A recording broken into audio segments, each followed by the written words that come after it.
ಬಂಧುಗಳೇ ನಮಸ್ಕಾರ, ಹೇಗಿದ್ದೀರಿ ನೀವೆಲ್ಲರೂ? ನಾನು ಸುಬ್ರಹ್ಮಣ್ಯ ಎಸ್ ಹಂಡಿಗೆ. ಬಂಧುಗಳೇ, ಇತ್ತೀಚೆಗೆ ಸಾರ್ವಜನಿಕವಾಗಿ ಅತಿ ಹೆಚ್ಚು ಚರ್ಚೆಯಾದಂಥ ವಿಚಾರ ಅಂದ್ರೆ ಅದು ಚಂದನ್ ಶೆಟ್ಟಿ ಮತ್ತೆ ನಿವೇದಿತಾ ಗೌಡ ಡಿವೋರ್ಸ್ಗೆ ಸಂಬಂಧಪಟ್ಟ ಹಾಗೆ. ಅದು ಅವರ ವೈಯಕ್ತಿಕ ವಿಚಾರ ಆಗಿದ್ರೂ ಕೂಡ ಸಾರ್ವಜನಿಕ ಜೀವನದಲ್ಲಿ ಇರುವಂತಹ ಕಾರಣಕ್ಕಾಗಿ ಅವರ ವೈಯಕ್ತಿಕ ಬದುಕು ಸಹಜವಾಗಿ ಚರ್ಚೆ ಆಗುತ್ತೆ.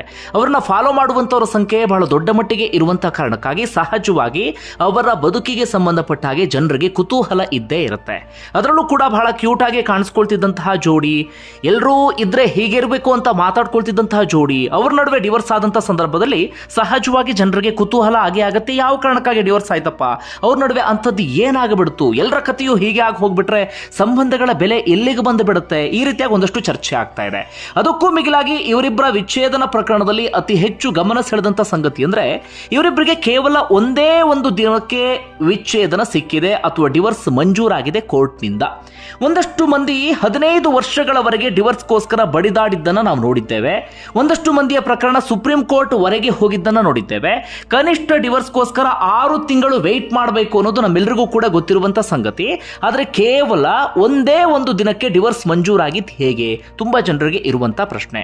ಅದಕ್ಕೆ ಸಂಬಂಧಪಟ್ಟ ಒಂದಷ್ಟು ಮಾಹಿತಿಯನ್ನ ಕೊಡ್ತಾ ಹೋಗ್ತೀನಿ. ಕಾನೂನು ಹಾಗಾದ್ರೆ ಏನ್ ಹೇಳುತ್ತೆ, ಇತ್ತೀಚೆಗಿನ ಆರ್ಡರ್ಸ್ಗಳು ಏನಿದ್ದಾವೆ ಇದಕ್ಕೆ ಸಂಬಂಧಪಟ್ಟ ಹಾಗೆ ಅದನ್ನ ಗಮನಿಸ್ತಾ ಹೋಗೋಣ.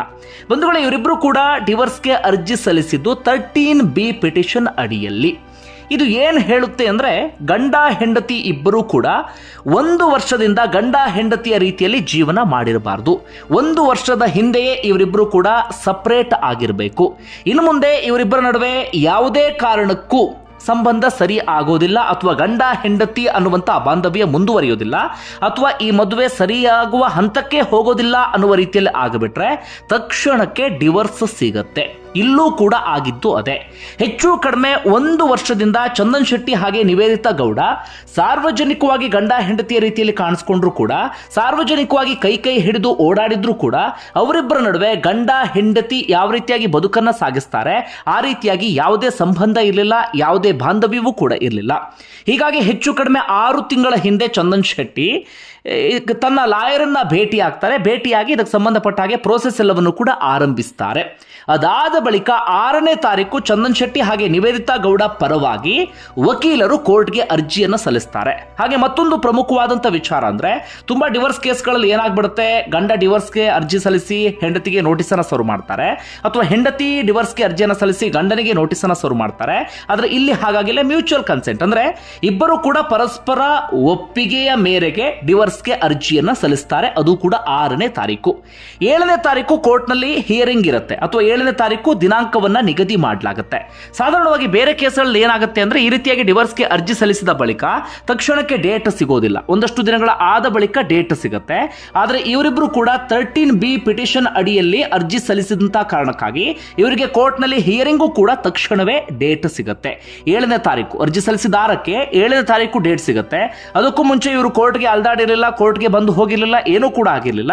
ಅವರು ಡಿವೋರ್ಸ್ಗೆ ಅಂತ ಪ್ರಪ್ರಥಮವಾಗಿ ಕೋರ್ಟ್ಗೆ ಬಂದಿದ್ದೇ 7ನೇ ತಾರೀಕು. ಈ ಕಾರಣಕ್ಕಾಗಿ ಡಿವೋರ್ಸ್ ಆಗುತ್ತಂತೆ, ಹಾಗಂತೆ ಹೀಗಂತೆ ಯಾವುದೇ ವದಂತಿಯೂ ಕೂಡ ಸ್ಪ್ರೆಡ್ ಆಗಿರಲಿಲ್ಲ. ತುಂಬಾ ಕೇಸ್ಗಳಲ್ಲಿ ಅಂಥದ್ದೆಲ್ಲವೂ ಕೂಡ ಸ್ಪ್ರೆಡ್ ಆಗಿ ಕೊನೆಯದಾಗಿ ಡಿವೋರ್ಸ್ ಆಗ್ಬಿಡುತ್ತೆ. ಆದ್ರೆ ಇವರ ವಿಚಾರದಲ್ಲಿ ಹಾಗಾಗಲೇ ಇಲ್ಲ. ಯಾಕಂದ್ರೆ 6ನೇ ತಾರೀಕು ಅರ್ಜಿ ಸಲ್ಲಿಸ್ತಾರೆ, 7ನೇ ತಾರೀಕು ಕೋರ್ಟ್ನಲ್ಲಿ ನ್ಯಾಯಾಧೀಶರ ಮುಂದೆ ಹಾಜರಾಗ್ತಾರೆ. ಹಿಯರಿಂಗ್ ಇರುತ್ತೆ. ಹಿಯರಿಂಗ್ ಇದ್ದಂಥ ಸಂದರ್ಭದಲ್ಲೂ ಕೂಡ ಇವರಿಬ್ಬರು ಪರಸ್ಪರ ಕೈ ಹಿಡ್ಕೊಂಡು ಖುಷಿಯಾಗಿ ಕುಳಿತುಕೊಂಡಿದ್ರು. ಯಾವುದೇ ರೀತಿಯಲ್ಲೂ ಕೂಡ ಗಲಾಟೆ, ಅವ್ರ ನಡುವೆ ವೈಮನಸ್ಸು ಅಂಥದ್ದೇನೂ ಕೂಡ ಇದ್ದ ಹಾಗೆ ಮೇಲ್ನೋಟಕ್ಕೆ ಕಾಣಿಸ್ತಾ ಇರಲಿಲ್ಲ. ಆದರೆ ಇವರಿಬ್ರು ಕೂಡ ನ್ಯಾಯಾಧೀಶರ ಮುಂದೆ ಹೇಳಿದಂಥ ವಿಚಾರ ಅಂದ್ರೆ, ನಾವಿಬ್ರು ಇನ್ನು ಮುಂದೆ ಸರಿಯಾಗೋದಿಕ್ಕೆ ಸಾಧ್ಯವೇ ಇಲ್ಲ, ಪರಸ್ಪರ ನಮ್ಮಿಬ್ಬರ ನಡುವೆ ಯಾವುದೇ ಹೊಂದಾಣಿಕೆಯೂ ಕೂಡ ಇಲ್ಲ, ಇನ್ನೇನೇ ಕಷ್ಟಪಟ್ಟಿದ್ರು ಕೂಡ ನಮ್ಮ ನಡುವೆ ಹೊಂದಾಣಿಕೆ ಅಂತೂ ಯಾವ ಕಾರಣಕ್ಕೂ ಬರೋದಿಲ್ಲ. ಹೆಚ್ಚು ಕಡಿಮೆ 1 ವರ್ಷದ ಹಿಂದೆಯೇ ನಾವು ಮಾನಸಿಕವಾಗಿ ದೈಹಿಕವಾಗಿ ದೂರ ಆಗಿದ್ದೇವೆ, ಇನ್ನು ಮುಂದೆ ಯಾವುದೇ ಕಾರಣಕ್ಕೂ ಸರಿ ಆಗೋದಿಲ್ಲ, ನಮಗೆ ಡಿವೋರ್ಸ್ ಬೇಕೇ ಬೇಕು. ನಾನು ಆಕೆಯ ಸ್ವಾತಂತ್ರ್ಯವನ್ನ ಗೌರವಿಸ್ತೇನೆ, ಜೊತೆಗೆ ಆಕೆ ನನ್ನ ಸ್ವಾತಂತ್ರ್ಯವನ್ನ ಗೌರವಿಸ್ತಾಳೆ, ನಮ್ಮ ಕರಿಯರ್ನಲ್ಲಿ ನಾವು ಮುಂದೆ ಹೋಗ್ತೀವಿ, ಹೀಗಾಗಿ ನಮಗೆ ಡಿವೋರ್ಸ್ ಬೇಕು ಅಂತ ನ್ಯಾಯಾಧೀಶರಿಗೆ ಮನವರಿಕೆ ಮಾಡಿಕೊಡುವಂತ ಕೆಲಸವನ್ನ ಮಾಡಿದ್ರು. ಇಷ್ಟೆಲ್ಲ ಆಗ್ತಾ ಇದ್ದ ಹಾಗೆ 13B ಪಿಟಿಷನ್ ಆದಂತ ಕಾರಣಕ್ಕಾಗಿ ಕೋರ್ಟ್ ಕೂಡ ಮಾನ್ಯ ಮಾಡುತ್ತೆ. ಇವರಿಗೆ ತಕ್ಷಣವೇ ಜಾಮೀನು ಮಂಜೂರಾಗುತ್ತೆ. ಅದಾದ ಬಳಿಕ ಮೀಡಿಯೇಷನ್ ಸೆಂಟರ್ಗೆ ಅವರನ್ನ ಕಳಿಸ್ತಾರೆ. ಸಾಧಾರಣವಾಗಿ ಬೇರೆ ಕೇಸ್ಗಳಲ್ಲಿ ಏನಾಗುತ್ತೆ, ಮೀಡಿಯೇಷನ್ ಸೆಂಟರ್ಗೆ ಕಳಿಸೋದಕ್ಕೂ ಕೂಡ ಒಂದಷ್ಟು ಟೈಮ್ ತಗೊಳ್ತಾರೆ. ಆದ್ರೆ ಇಲ್ಲಿ ಹಾಗಾಗ್ಲಿಲ್ಲ. ಅವತ್ತೇ ಅವರಿಬ್ಬರನ್ನು ಕೂಡ ಮೀಡಿಯೇಷನ್ ಸೆಂಟರ್ಗೆ ಕಳಿಸ್ತಾರೆ, ಸಂಧಾನಕ್ಕೆ ಅಂತೇಳಿ. ಸಂಧಾನಕ್ಕೆ ಹೋದ ಸಂದರ್ಭದಲ್ಲೂ ಕೂಡ ಅವರಿಬ್ಬರನ್ನ ಮಾಡುವಂತ ಒಂದು ಸಣ್ಣ ಪ್ರಯತ್ನವನ್ನ ಸಹಜವಾಗಿ ಮಾಡ್ತಾರೆ. ಕಾನೂನು ಏನು ನಡೆಯುತ್ತೆ ಅದೇ ರೀತಿಯಾಗಿ ಒಂದು ಸಣ್ಣ ಪ್ರಯತ್ನ ನಡೆಯುತ್ತೆ. ಆದರೆ ಇಬ್ಬರು ಕೂಡ ಅದಕ್ಕೂ ಒಪ್ಪಿಗೆಯನ್ನು ಕೊಟ್ಟಿಲ್ಲ. ಅಂದರೆ ಏನೂ ಇಲ್ಲ, ನಮ್ಮ ನಡುವೆ ಸಂಧಾನ ಆಗುವಂಥ ಸಾಧ್ಯತೆಯೇ ಇಲ್ಲ, ಕಂಪ್ಲೀಟ್ ಆಗಿ ನಮ್ಮ ನಡುವೆ ಮದುವೆ ಎನ್ನುವಂಥ ಸಂಬಂಧ ಮುರಿದು ಹೋಗಿಬಿಟ್ಟಿದೆ ಅಂಥೇಳಿ ಅಲ್ಲಿಗೆ ಡಿವೋರ್ಸ್ ಪ್ರೋಸೆಸ್ ಮುಗಿದು ಹೋಯಿತು. ಅವರಿಬ್ಬರ 4 ವರ್ಷದ ಆ ದಾಂಪತ್ಯ ಜೀವನ ಅಂತ್ಯ ಆಗಿಬಿಡ್ತು.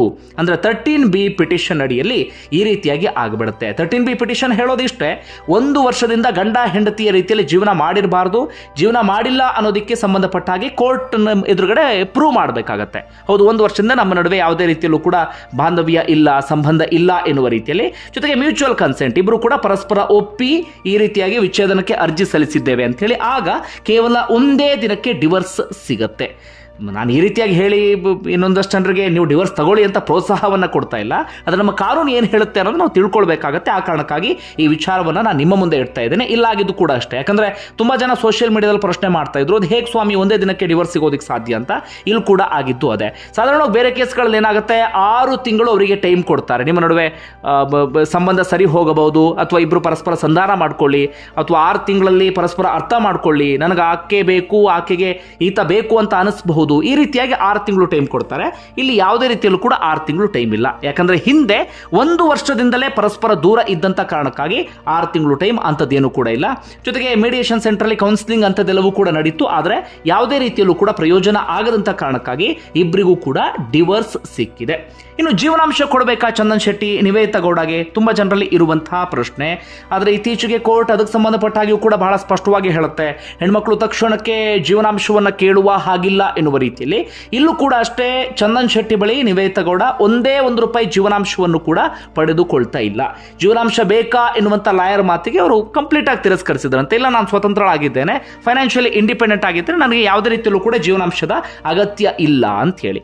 ಇನ್ನು ಈ ಇಂಥದ್ದು ಸಂಬಂಧಪಟ್ಟ ಹಾಗೆ ಡಿವೋರ್ಸ್ ಕೇಸ್ಗೆ ಸಂಬಂಧಪಟ್ಟ ಹಾಗೆ ಸುಪ್ರೀಂ ಕೋರ್ಟ್ನ ಇತ್ತೀಚಿನ ತೀರ್ಪು ಏನು ಹೇಳುತ್ತೆ ಅಂತ ಗಮನಿಸ್ತಾ ಹೋಗೋದಾದ್ರೆ, 2023 ಒಂದು ಪ್ರಮುಖವಾದಂತಹ ತೀರ್ಪು ಬರುತ್ತೆ.